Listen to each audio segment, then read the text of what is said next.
Narayanganj city কর্পোরেশনের সাবেক mayor Selina হায়াত আইভীর ব্যক্তিগত সহকারী হিসেবে দীর্ঘদিন ধরে দায়িত্ব পালন করছেন আবুল হোসেন।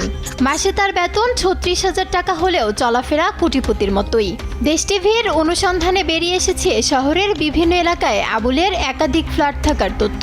শহরে ফার্নিচারের দোকান সহ বন্দর উপজেলায় আবুল ও তার স্ত্রীর নামে রয়েছে ৩টি জমি। এর পাশাপাশি বিলাস ভ্রমণের শখও রয়েছে আবুলের। গেছেন দক্ষিণ কোরিয়া, জাপান, সিঙ্গাপুর, অস্ট্রেলিয়া ও নিউজিল্যান্ডে। এছাড়া ভারত ও থাইল্যান্ডে অন্তত 4 বার ঘুরতে গেছেন সেলিনা হায়াত আইভীর এই ব্যক্তিগত সহকারী। আমাদের নামে যে ফ্ল্যাট আসছে, ফ্ল্যাট আমরাও পাই নাই, তারা অন্য অন্য মানুষের কাছে ফ্ল্যাট বিক্রি করে দিতে আছে।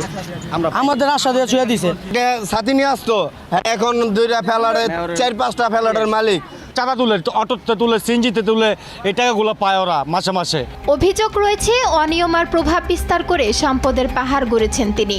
এমনকি তার প্রভাবে গত বছরে পদে নিয়োগ হওয়া আরিফ নামের কর্মকর্তাকে পদ বুঝিয়ে না দিয়ে পাঠানো হয়েছে একটি স্কুলের দায়িত্বে। এখানে আছি 8-9 মাস স্কুলে। আমি জয়েন করছি সিটি কর্পোরেশনে, কিন্তু ওখান থেকে এখানে আমাকে শিফট করে দিচ্ছে। শুধু আবুলই নয়, সাবেক মেয়রের গাড়ি চালক বিল্লাল হোসেনও গড়েছেন অবৈধ সম্পদ। নগরীর বরফকল ও পানির কল এলাকার বহুতল ভবনে তার 2টি ফ্ল্যাট রয়েছে। কয়েক লাখ টাকা খরচ করে সম্প্রতি ফ্ল্যাট সাজিয়েছেন তিনি।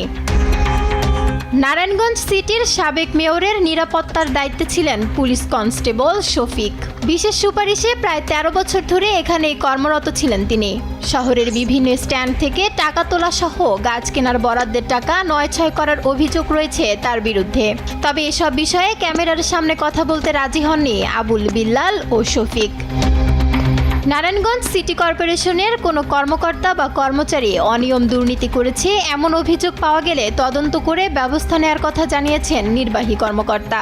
যদি আমাদের কোনো কর্মকর্তা বা কর্মচারীর বিরুদ্ধে কোনো দুর্নীতির অভিযোগ ওঠে, যদি আমাদের কাছে ওইরকম লিখিত আসে, তাহলে সেটা আমরা দেখব, বা এটা ইনভেস্টিগেশনের জন্য তো রাষ্ট্রের অথরিটি বা প্রতিষ্ঠান আছে, তারা সেটা দেখবে। এদিকে সরকারি, আধা সরকারি প্রতিষ্ঠানগুলোর চিহ্নিত দুর্নীতিবাজদের বিরুদ্ধে দুদককে ব্যবস্থা নেওয়ার দাবি সচেতন নাগরিক সমাজের ব্যক্তিত্বদের।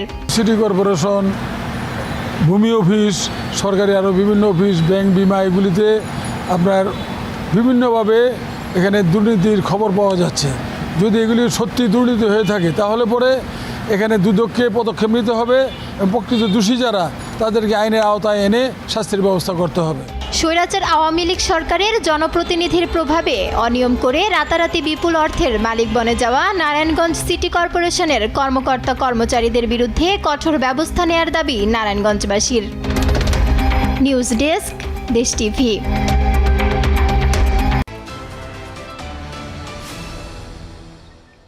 আচ্ছা, এই যদি হয় অবস্থা, মানে এক একজন মানে বলে না যে আঙ্গুল ফুলে কলা গাছ, সে অবস্থা।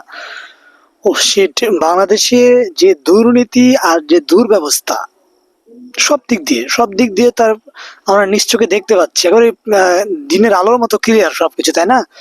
ও শিট, আসলে বাংলাদেশটাকে তারা কোন দেশ যে বানাতে চাইছিল এটা আল্লাহ আমাদের ভালো জানে। এমন একটা তাদের পরিসংখ্যান কত ছিল, 2041। ওরে বাবা, 2041 সাল পর্যন্ত যদি তারা অন্যায় করতো, অবিচার করতো, জুলুম করতো, রাহাজানি করতো, চিন্তাই করতো, ডাকাতি করতো, তারা ভাবা যায় কোন পর্যায়ে গিয়ে বাংলাদেশ ঠেকতো। আল্লাহ যা করে আসলেই ভালোর জন্য করে। বাংলাদেশ বৈষম্য বিরোধী যে ছাত্র আন্দোলন, সেটা ছিল একটা যুগান্তকারী আন্দোলন, বাঙালি জাতি যেটা চিরকাল মনে রাখবে ইনশাআল্লাহ। আমরা ভাবতেও পারিনি যে বাংলাদেশে আমরা তো এই জন্য বাংলাদেশ স্বাধীন করিনি, তাই না? এক একজন আঙ্গুল ফুলে কলা গাছ, তাদের বিরুদ্ধে, তাদের পক্ষ ছাড়া তাদের বিরুদ্ধে কিছু বলা যেত না। বাট এখন সময় এসেছে আপনি সবকিছুই আমরা বলতে পারি, আমরা চাইলেই বলতে পারি, যে কারোর বিরুদ্ধে, যে কোনো অন্যায়ের বিরুদ্ধে আমরা বলতে পারি। এটাই তো স্বাধীনতা, এটাই তো বড় স্বাধীনতা, এর চেয়ে তার কি লাগে? সো আপনারা যদি এই ভিডিওটা পছন্দ করেন, অবশ্যই আমার ভিডিওটা লাইক, কমেন্ট এবং সাবস্ক্রাইব করবেন। আপনাদের মূল্যবান মতামত জানাবেন যে আপনারা কি মনে করেন, অবশ্যই মতামত জানাবেন। Thank you so much for watching this video. See you again. আসসালামু আলাইকুম।